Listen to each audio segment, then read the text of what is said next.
कच्चे घर और पक्के रिश्ते होते थे।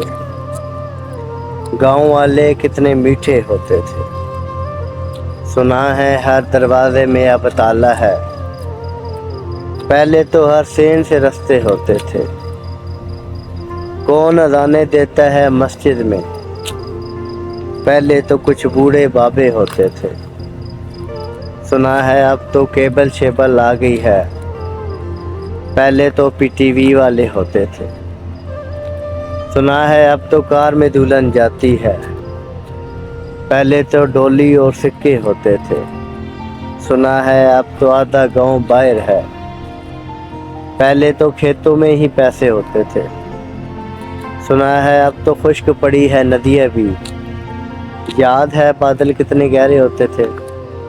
सुना है बच्चे घर में ही सहमे रहते हैं।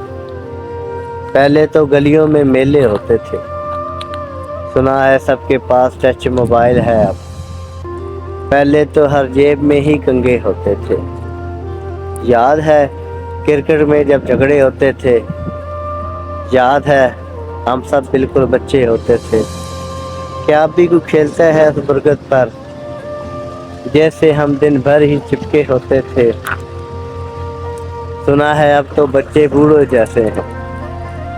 पहले बूढ़े बच्चों जैसे होते थे।